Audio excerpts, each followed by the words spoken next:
खुलुमबाय बड'लेण्ड खौरांनि गासै नायगिरि नोंथांमोनखौ अननाय मोजां मोननाय आरो सिबिनायखौ बावहरग्रोनानै दिनैनि रादाबाव बरायबाय। दिनै बड'लेण्ड खौरांनि रादाबाव गासै मोनगु रादाबफोरजों आं रमेन बर'। हिमालय हाजोनिफ्राय गोख्रै बोहैबोनाय गंगिया दैसा क'क्राझार जिल्लानि दतमा पुलिस थानानि सिङाव थानाय 3 नं सिखरबिल गामिजों लोगोसे माखासे ओनसोलफोराव हा खुरखानायनि जाहोनाव गोबां नखरफोरा हा हु न' बां गैजायै जानो गोनां जादों।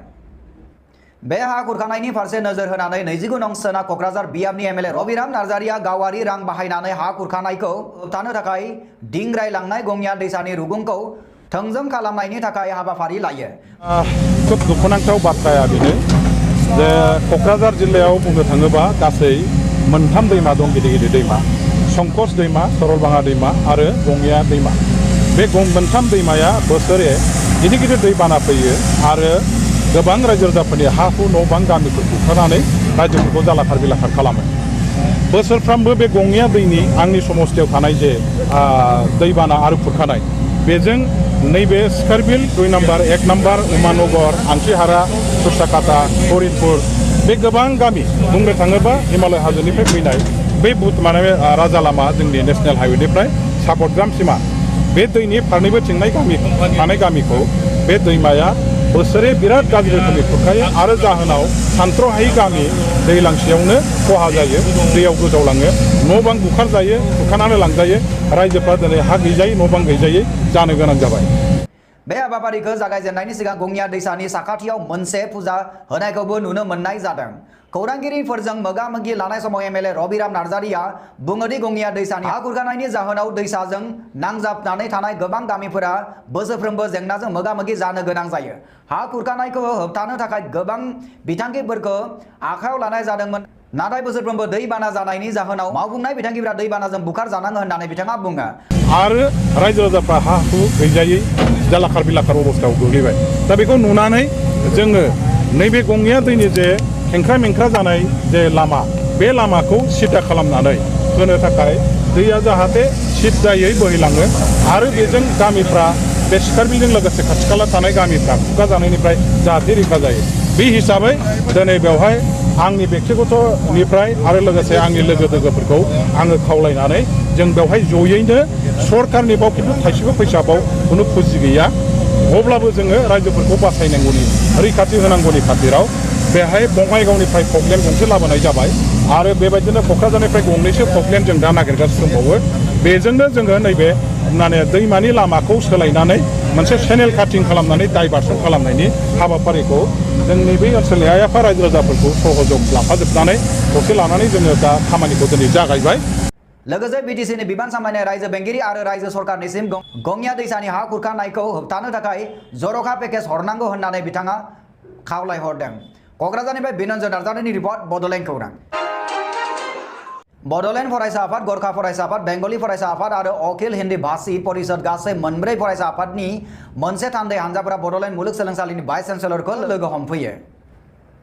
बड'लेण्ड फरायसा आफादनि आफादगिरि मनजित ब्रह्मनि दैदेननायाव थान्दै हानजाया हिन्दी, नेपालि आरो बेंगलि आयदाखौ आयदाफारि महरै थिसननांगौ होननानै बड'लेण्ड मुलुगसोलोंसालिनि भाइस चेन्सेलर लाइस्रोम लादु सिंहखौ लोगो हमनानै सावरायलायो।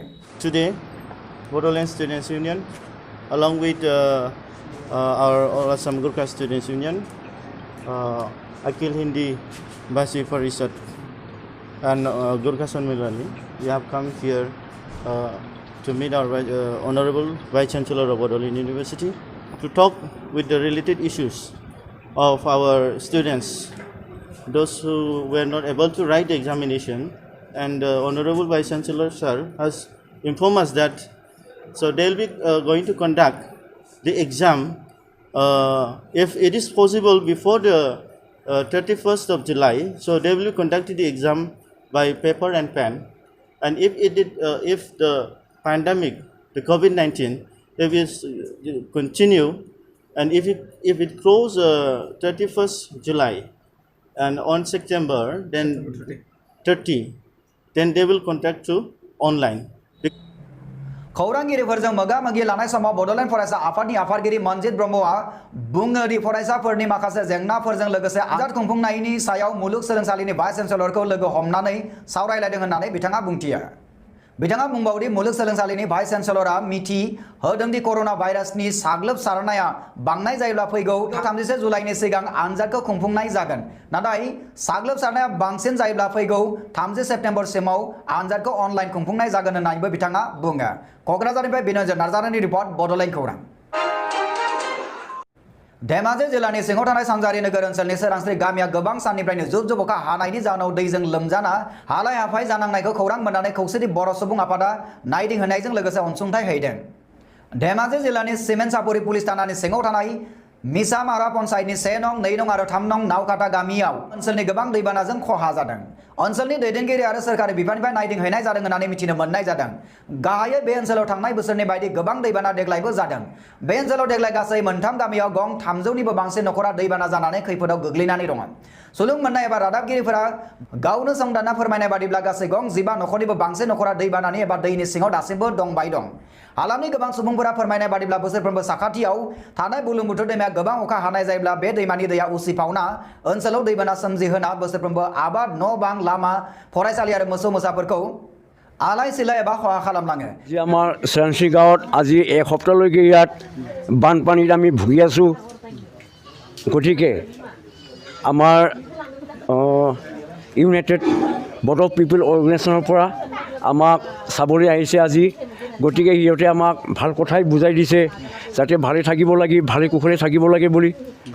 আৰু তাৰ পৰা আমাৰ তেনেকৈ আমি বহুত কষ্টকে ভুগি আছোঁ। আমি ইয়াত আৰু আমাৰ গৰু ৰাখিবলৈ, ছাগলী, যিকোনো জীৱ জন্তু আৰু মানুহ থাকিবলৈ কাৰণে আমাক প্লেটফৰ্ম লাগে আৰু কমিউনিটি হল লাগে।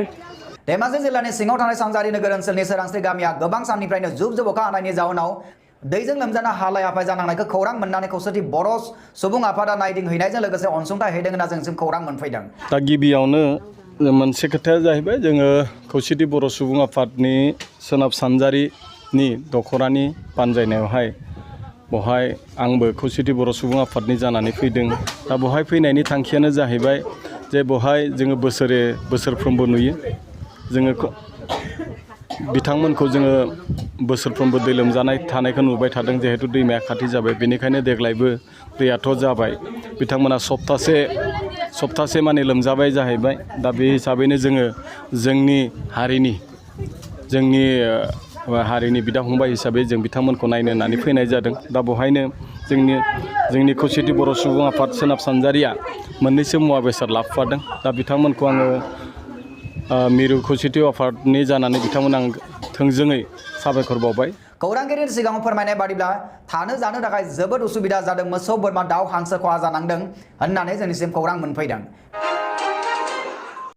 रन्जन दैमारि बिथांनो मोजां फाहामथाय होनांगौ बे खोथाखौ बुंदों धीरेन्द्र बर' बिथाङा।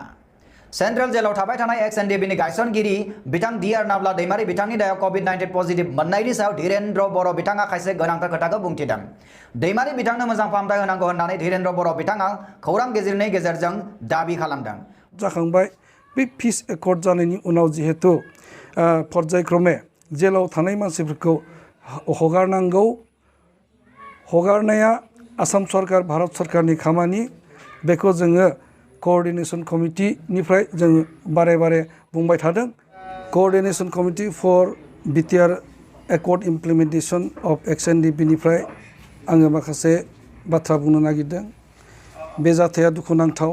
दाखालि 10 तारिखआव मोनसे दुखुगोनां जाथाय रादाब ओंखारदों। बेनो जाबाय सेन्ट्रेल जेलाव थाबाय थानाय NDBनि प्रेसिडेन्ट DR नाब्ला बिथांनाव बुहुमनाङै गिख्रंथाव कभिड बेमारा सन्देरदों होननाय बाथ्राया दुखुनांथाव। बेजों लोगोसे गुवाहाटीयाव थानाय दिनै जायफोर जांख्रिथायारि लोगोफोर दाबो बिथांमोनाबो 11 जन बिथांमोनावबो दिनै कभिड बेमारा हाबदों। गासै 19 जन होननानै खबर मोनदों। बियो दुखुनांथाव आरो बेबादि सेन्ट्रेल जेलावबो बेबादि मोनसे गिलु बालु कभिड बेमारा जुदि साग्लोबबायबा बेवहाय थानाय मानसिफोरनि जिबननि खुनु रैखाथि गैया। बाक्सा सिमला कारहानानिफ्राय गला बसुमतारिनि रिपर्ट बड'लेण्ड खौरां। बाक्सा जिल्लानि सिङाव थानाय रुपहि हालामनि सामथाय आइथियाबारि पकालागि गामिखौ आसारनि जुब जुब अखा हानायनि जाउनाव रुपहि दैमानि दैया बुसावनानै गामिखौ हालाय हाफाय खालामदों। अदेबानि जोंनि खौरांगिरिनि सिगाङाव फोरमायनाय बादिब्ला बे गामिनि माइ गायनाय गासैबो दैया लांजोबबाय, मोसौ मोसा गासैबो आलाय सिलाय, मानसिनि जानाय लोंनाय गासैबो आंखालाव गोग्लैना दं होननानै जोंसिम खौरां मोनफैदों। Anke negara sih punya kada randa bahasa bani hari ini kaya hari ini. Sarkar punya ini ya hari ini, yang cuma dah ini. বর্তমান স্কুলত আছে বর্তমানে স্কুলে আছি। সরকারের কি খবর? সরকারে এখন কি করব, এখন বানি তো এই আছে, এখন কি করব, বড় তো যাই হারি না, এখন কি করব আমরা এখন? सरकारनिफ्राय दासिमबो जेबो सहाय मोनफैयाखै होननानैबो मिथिनो मोननाय जादों। बे जाथाया बोसोरफ्रोमबो जाबाय थायो होननानै फोरमायथियो। बेनिखायनो सरकारनिसिम बे रुपहि दैमानि सेराव माथावरि होनांगौ होननानै खौरां बिजोंनि गेजेरजों रायजो राजाफोरा खावलायहरदों। बाक्सा सिमला कारानिफ्राय गलाब बसुमतारिनि रिपर्ट, बड'लेण्ड खौरां। बाक्सा जिल्लानि सिङाव थानाय 63 नं सापागुरि समस्तिनि सिङाव थानाय फुंबिलि गेजेर फरायसालिखौ आंलिसिङा दैमानि दैया खुरखानानै फरायसालिखौ बुखारनायनि लामायाव। बे दैमाया जोंनि फरायसालिनि लिट्रिन आर्मि खेमा होदोंमोन, आर्मिफ्रा बेखौ बुखारलांबाय। बेनिफ्राय दंफां दंमोन, बेयाव सोमनि दंफां, बेनिफ्राय गाम्बारि दंफां दंमोन, बेखौबो बुखारलांबाय। बैखै बैग्रि दंफां दंमोन, बेखौ गुबुनानै दोनदों, लांथ'वाखै बेखौ। ओमफ्राय गासै बेयाव हाया 5 बिगा दंमोन, बिनि दा खुरखायै बिगानैसोल' दंसै आरो। बेनिफ्राय नैबे खोलानि न'आ बेखौबो लांसिगोन बायदियानो सिंखै खुरख्ल'दों। এই फरायसालिनि मुङा मामोन? फुंबिलि एमइ स्कुल। थाबैनो बे खुरखानायनि सायाव सरकारा राहा लानांगोन होननानै रायजो राजाफोरा खावलायदों। रुपहिनिफ्राय खौरांगिरि मलय दैमारिनि रिपर्ट, बड'लेण्ड खौरां। चिरां जिल्लानि मालबिथा ओनसोलनि रायजो राजाफोरा खौरां मेल खुंदों। एनडिएफबिनि गायसनगिरि रन्जन दैमारिजों लोगोसे माखासे एक्स एनडिएफबिनि केडारफोरनि गाहाम देहा आरो जेलनिफ्राय रेहायनि थाखाय बे खौरां मेलखौ खुंदों होननानै मिथिनो मोननाय जादों।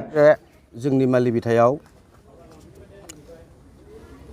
मान होनो गोनां एनडिएफबिनि फाउन्डार रन्जन दैमारि सारखौ कभिड-19 पजिटिभ रिजाल्ट मोननायखौ सानथामसो सिगांनिफ्राय जोङो मोनथिनो हादों।